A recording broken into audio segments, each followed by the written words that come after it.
If you want to learn the ins and outs of how to make content that attracts the perfect person into your ecosystem, whether that's for your business, for your product, or for just your creative process, we're going to dive deep with Chris Do on the fifth element of his business psychology series, Attraction Marketing. You want to stick around for that. So let's just jump right into it, Chris. When you say attraction marketing, what exactly do you mean? What is it? For me, attraction marketing is this thing that lives between a couple different principles that you may be aware of. One is direct outreach and sales, which is how you do outbound sales strategies, and something that's much more ambient, which is content marketing, which is where you create lots of content and over a long period of time, attracts the right kinds of clients to you. Ideally, this is what I would recommend to every single person to build your personal brand, your thought leadership, your authority. But people don't have that kind of runway, so they need more tangible results. So they can't afford to do this for 3, 5, 7 years. So this is some hybrid approach that lives in between more outbound reach and sales approach versus more ambient content marketing, personal brand building. When we talk about sales and outreach, what are the classic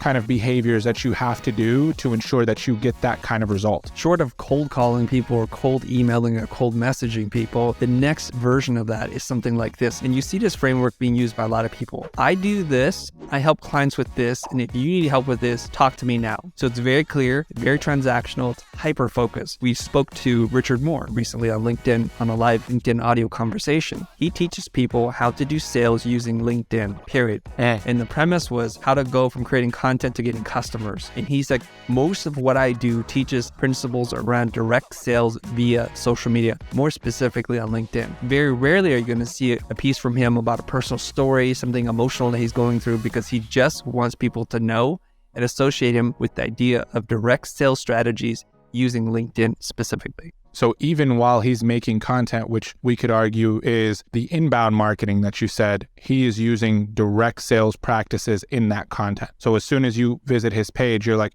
I know what this man does, I know what he sells, and either I'm interested or not. Am I understanding that correctly? Yeah, and it's not even on his page. It's really, if you're on LinkedIn, one of the strategies he talks about is if anyone is looking at his profile, it's a prompt for him to reach out. So he's constantly looking at who is looking at his profile and saying, hey, I noticed you're looking at my profile. Is there anything you need help with? And this is a very effective sales strategy, by the way. So if you don't know this, you can use the basic LinkedIn function or pay for the more premium version, which allows you to see more of who is looking at you and what they're doing. This is the premise that Richard works with, which is no one's going to look at your profile picture unless they saw something that you did, either as a comment to another post or something that you posted, and they're trying to figure out who you are. It's not by random chance. It's not like we're scrolling through profiles randomly on LinkedIn. So the minute somebody touches it, it means that for some reason they're curious, they're interested, and they want to see who the heck you are. It's a great way for you to turn a lukewarm person of interest to something that's much warmer. And then on the other side of this coin is what you called content marketing specifically, and you said it was a long game. Help me understand the difference, because there was a little bit of content marketing in that Richard Moore example. So how is content marketing different than sales and outreach that is more outbound based? This is more of an inbound strategy, which is more of what I do and what many content creators or designer creative types do, which is we create stuff. Sometimes it's visual. Sometimes it's us demonstrating what it is that we do. For example, if I like to draw, James Martin likes to draw, so he does this and he draws logos and he makes funny videos. Sometimes he dances in them, and it just lets people know about what it is that we're doing. There's no call to action. There's no hard sell. There's not even a soft sell.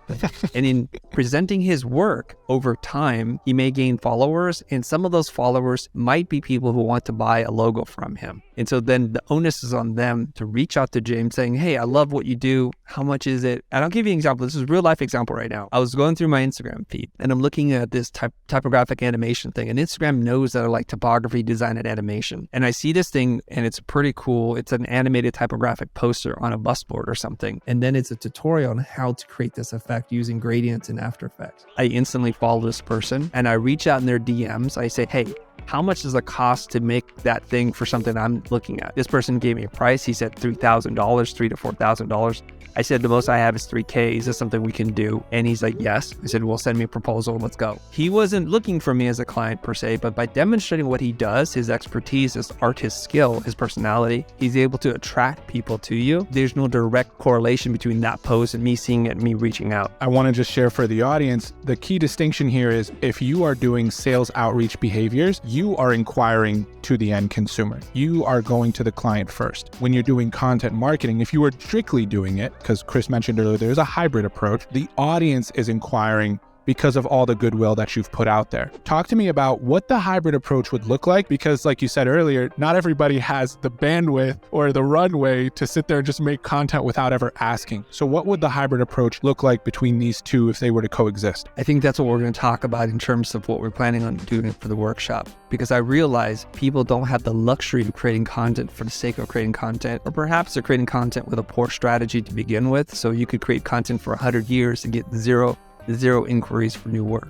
We want to fix that. I'm a big believer in building thought leadership and building up your personal brand. And I'll tell you philosophically where Richard and I disagree. And I want to present this so that each person can determine where they live on the spectrum. If you look at our YouTube channel, presumably this is where everybody's watching, we've created over 1,800 videos. That's a lot of freaking videos. In most of the videos, we don't ask for anything. We're not trying to get you to sign up for anything. And you feel the genuine nature of our generosity, and we build a relationship with you. Richard's approach is, I'm looking for a client. I'm looking at the actions that I take that lead to a result that I want. His whole thing is like, I'm here to optimize my workday to generate money or clients for my business. So when you do a very targeted approach like this, I'm looking for clients, you're going to be more successful at hitting those clients. And when you're taking a broader approach like myself, like I'm going to broadcast content out there, because I think I have an idea of who you are and what your struggles are. I'm going to hit you. I'm going to hit 3 of your friends and people I didn't even know I was going to hit. Damn. Because it's not as targeted. So in the short term, if we were to bet who's going to win this race, you're going to put all your money on Richard. I would too,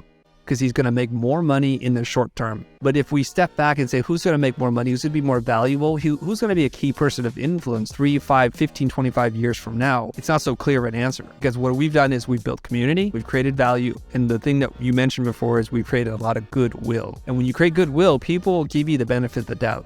They're willing to become, for lack of a better term, a super fan. They're on the road to becoming a super fan. Well, they'll support you in everything that you do. Whether you drop a t-shirt, a poster, where you show up to speak at an event, they'll go out and they'll buy tickets because they feel a personal connection to you. So one model is more transactional. I do something, if you need help with this thing, I will provide this to you in exchange for your money. My model is more transformational. It's not transactional. I will not see money in a direct correlation between my efforts and what someone gives me on a one-to-one relationship. But I believe what I'm doing is building value. Here's where it gets real interesting. People like Conor McGregor, Kylie Jenner, The Rock have built up a lifetime of either content or goodwill or relation with someone. And then where they cash in is The Rock has his tequila line, which is worth a couple $100 million. Same thing with Conor McGregor, Proper Fifth, Irish whiskey. So they've been doing something, we get to know them, we get to like and trust them. And eventually when they ask for something, you're willing to buy, and they're worth so much more. I feel like you may have heard him say the word workshop.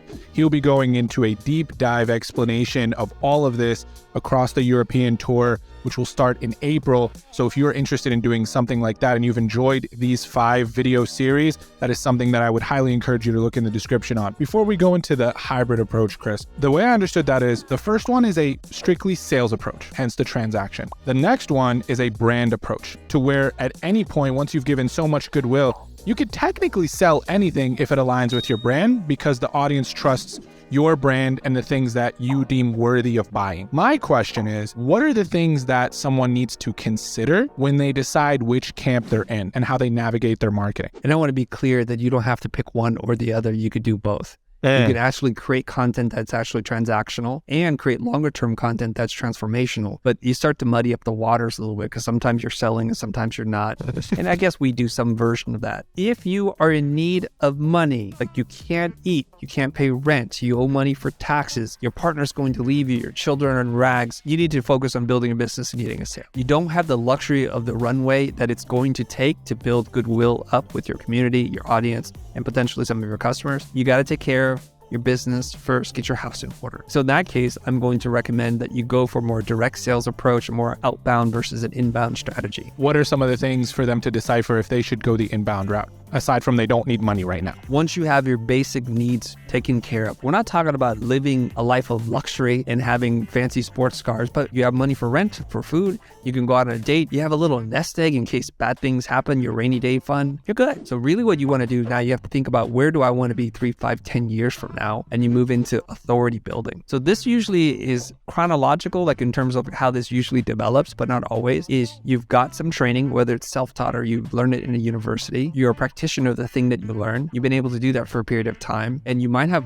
branched off on your own at this point. So we're not talking about someone who's 14 years old trying to build authority. That's a little bit ridiculous. So you're maybe in your mid-20s, your late 20s, early 30s, somewhere in there where you start to think about, well, what's my future like? I'm not always going to want to chase clients the way that I do, and it's not long-term sustainable. So this is now you're in the place where I have things I've learned, things that I can share, insight, I have documentation, I have proof of the things I've been able to do. It's a good time to start to share that. And the way that I would do it is I would start to share that with the younger version of yourself. And that's a great way to frame it. So we're not thinking about clients. We're not thinking about our competitors. We're just saying, what would the younger version of myself want to know, needs to know, that could save them a lot of heartache and pain? So you start to distill those life lessons down. It could be resources, whatever it is. You're going to speak to this person. The reason why I say your younger self is because you know this person already. You know their habits. You know their resistance. You know the way they think about learning. Sometimes we have a difficult time in writing and creating content because we don't have a clear picture of who the person is. Well, this person you know because you spent the most time of your life with this person. It's you. Maybe you could talk about a mentor or a teacher they have yet to meet and what you're learning from this person. And you can send it down that timeline, if you will. And here's the cool part. There is some younger version of you out there that is not named you. And if it's a big enough audience, they'll show up for you and they'll get really excited and they're going to get pumped up. They like your style, your tone, your delivery, your experience, your aesthetic, and they're going to be hungry for the kind of content that you create. I'm so glad that you answered that question the way that you did, because I personally struggled in the early stages and only leaning on brand and never asking when I wasn't in a position to only lean on brand. And the reason why I asked you that question is because there's a listener out there right now who, whether you want to deem it fortunately or unfortunately, because I love this person as well, Gary V, who says, just give value. Just give, never ask, even though he says ask at the third time, but it's never really clear when I should ask. And then that person who's listening scapegoats their fear of selling or their lack of wanting to ask something with, well, I'm just building my brand. You need money. You need to build your business. You need to make income. It's not a bad thing for you to be transactional when you need to survive and you are also giving value to the other person. Because then if you're only giving value and never getting anything when you actually need something, I think, Chris, and correct me if I'm wrong,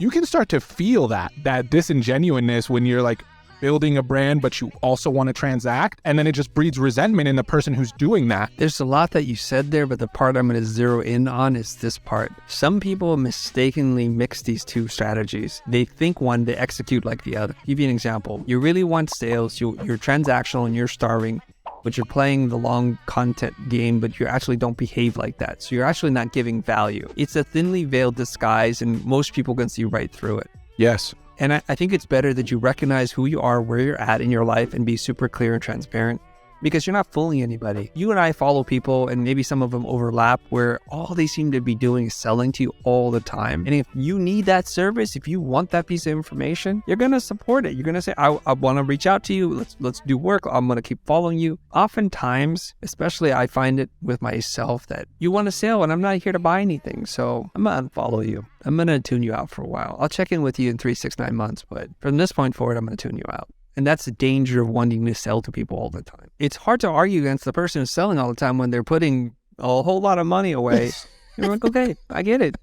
Right. I just have a different relationship with you. So let's talk about this model that you've been exploring, which we've deemed the hybrid approach. Where do these two worlds coexist in your thinking? Number one, it starts with creating something that's valuable to someone. It starts really there. And we say like create high value content. Like, what does that even mean? Well, teach me something I didn't know that I haven't already seen 1,000 times. Or share something I know, but in a way that I've never seen, or deliver in a way that I think is funny and interesting. Here's the example. There's a guy who's like hip hop history, I believe, where he speaks in language of like, yo, that cat said this girl, or he breaks down movies or plays that are just like pieces of literature that are just hard for the everyday person to understand because the language is funky as heck. They're using some like old English, you know? And so he takes this, he's a African-American, and he talks about it. And I'm like, this is super entertaining. And he's really letting you understand. So he's taking a story, but he's presenting it to us in a way that's new and novel and different. There's a similar concept too. It's like drunken history. And these are experts. And so they loosen up because they're having libations and they're like, oh, okay, so it's like this. And then they get into arguments. It's kind of funny to watch. So first, spend the time to identify a resource, a tool, a guide,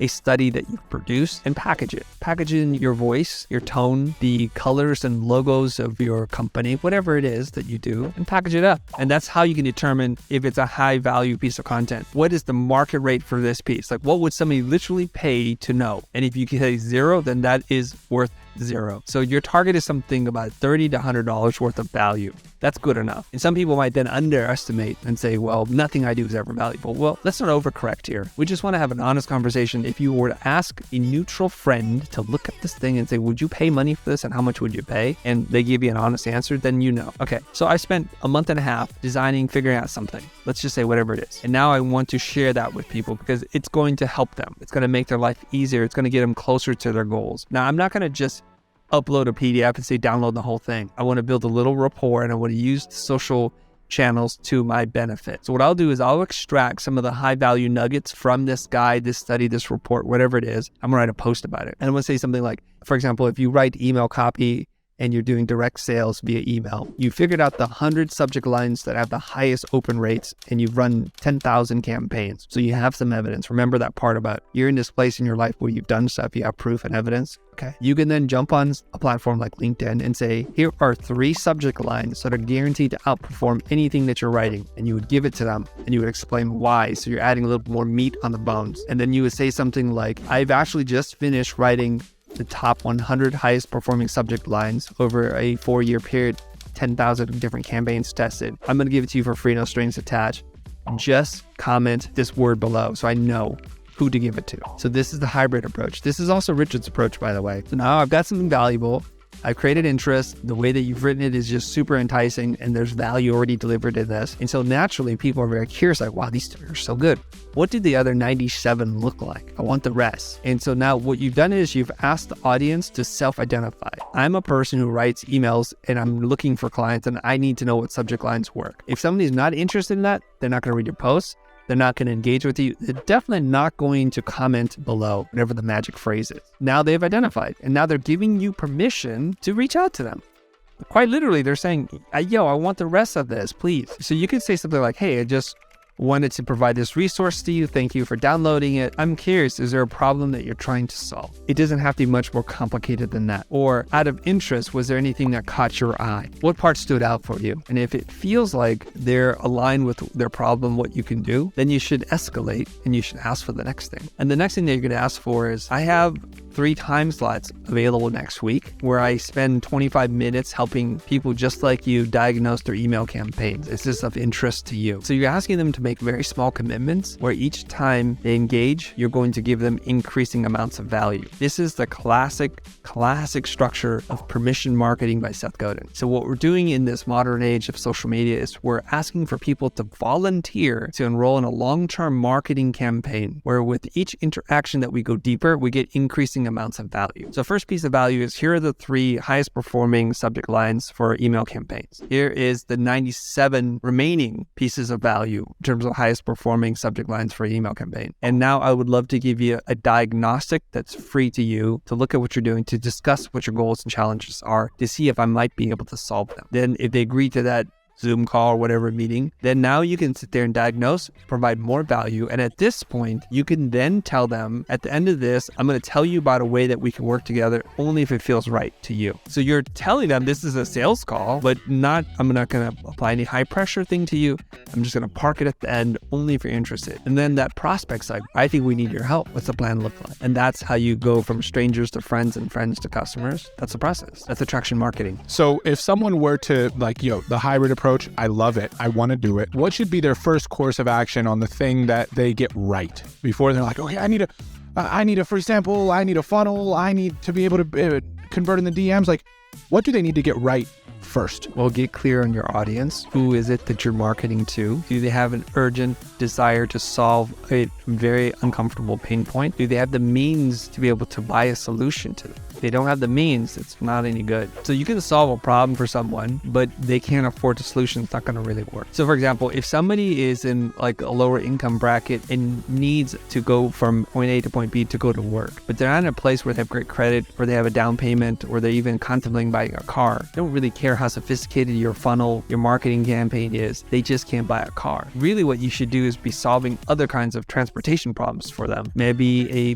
month-long pass that allows them to take any form of public transportation. You should be focused on that. Or what many industrial designers and urban planning people are trying to figure out is something called the last mile. So we can take public transportation, but it's that last mile that kills us, where we have to walk somewhere to work, to a park, to a restaurant. So they make electric scooters. They make all kinds of devices to get you past that last mile. And that's what they're focused on, because we're not going to inherently change the infrastructure of public transportation, but we can make easier for you from the stop in which you get off at to where you need to be. So that's where they need to focus their energy. The energy that you need to focus for the hybrid approach of attraction marketing to work is watch the last 4 videos so you can dial in your attraction marketing for it to be effective. I do have one last question, and then I'll leave you to take it wherever you want to take it. What do you think people get wrong when trying to execute this hybrid approach that you are seeing often, and you think people should avoid making this mistake? I don't see so many people taking the hybrid approach. We know many people on the one side of the spectrum or the other, where they're really about building quote unquote brand, or they're just doing all sales all the time. We don't see a lot of sophisticated things in the middle, because the thing in the middle is very difficult, because not only do you have to understand how to do direct sales, but you also have to know how to make content that attracts people to you. That's a fact. That it's going to be valuable.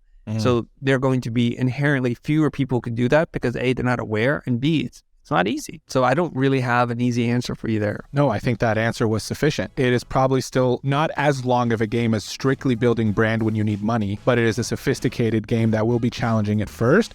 But when you can master it, the upside is crazy. I mean, look at Chris. Maybe the word is not master, but you have done an exceptional job in doing that. Okay, gang, that is the end of the 5-part series of the 5 core essentials to grow your business as a creative freelancer. If you've enjoyed this series, you can go back to the last 4 videos, binge them as many times as you want, ask questions in the comments. But I did want to leave some time at the end of this video, if you've gotten value and are still here with us, for Chris to just say a few words about the European tour that's coming up, for him to teach these principles very, very in depth, and for you to get as much value as possible. So if you're still here, check that out, and we'll see you in the next video. Well, first of all, I want to say thank you. Thanks for making it all the way to the end. We know there's a high drop-off rate, and the fact that you're still here says a lot to me about who you are and that you're connecting to the content. What a lot of people don't realize about me and where I came from is, before I made a YouTube video, I taught at private art schools for 15 years. Before I taught at a private art school, I ran a business for an even longer period of time. So I was running a successful motion design business for 5 years prior to even thinking about teaching. What I've come to realize about myself is my identity, I thought, was for a very long time a service provider, one who makes commercials, graphic design, visual things for people. But I was suppressing a deeper identity, which was one of an educator. So when people used to ask me, "Who are you, Chris?" I'm a designer. I would say that everywhere I would go. I took great pride in that. But today when people ask me, "What are you? What do you do?" I don't pause so much anymore. I just say, "I'm a teacher." That's connected to who I am. Over the last 2.5 years, it's been very difficult, not on us, but on every single person on the planet because of COVID. And recently, when I went out and I was teaching again in person, I kind of reignited a passion inside of me that made me feel so alive. And so when I was doing a workshop tour in Australia, I felt more alive than I've been in a long time. You hear me say things like, my brain was on fire, and I live to grow. So when I'm out there teaching, and there was a quote here, I was interviewed recently, and I was like, I really like this. Here we go. Craig Phillick told me this. He's like, you teach for yourself, but you practice for your students. I say to them, I think there's this dichotomy with teaching, that it's simultaneously a selfish act and an act of generosity. So when I teach, I'm sharing my goods, if you will, to the people or to the person who's in front of me, right? I'm sharing it with you, like, here are tools, here are ideas, here's a big reframe, or here's how you would phrase this so that you don't have to deal with this friction point anymore. But in doing so, what the person who's asking the question is unaware of is they're extracting or educing something from me, which is a piece of information that I didn't even know I had. And in doing so, I learned something about myself. And when your eyes light up, I'm like, wow, okay, I have another way of explaining that to you. And here's the cool part of like live teaching, which is one person will say something and they accept your answer. But another person's like, wait a minute, I don't accept it. How about this, Chris? And how about this? How about this? And you're getting hit from 3 different angles. So you have a much clearer picture as to what's not working. So you explain it slightly different ways or in a whole different way. There's a very long way of saying something. So I feel most alive when I'm teaching people in person. And so we decided to try a concept. We're not an event production company, but if I was really filled with joy and delight and my creative soul was fulfilled in Australia, why wouldn't we try this more often in more places? So we're like, let's go to Europe. Let's run some workshops. And I don't want these artificial time constraints to be put on us. I want to do a full 8 hours of teaching on 2 different subjects versus smashing everything I know together in 4 hours or even 30 minutes. So we're going to try a new theory. We're going to go to Europe. We're going to be there in April and we're going to hit 7 different cities. Tickets are selling out really fast now. So we're going to probably announce that we're sold out in London and Berlin pretty soon because I keep seeing a steady stream of tickets. I hope to be able to see you there. I feel deep inside my heart that if you're willing to show up and put in your best effort, what I teach you will be transformational. There's the transaction that's happening. You have to buy a ticket, but the transformation that you receive will far exceed the amount that you pay. So we'll see you in Europe. Is that right? Ciao.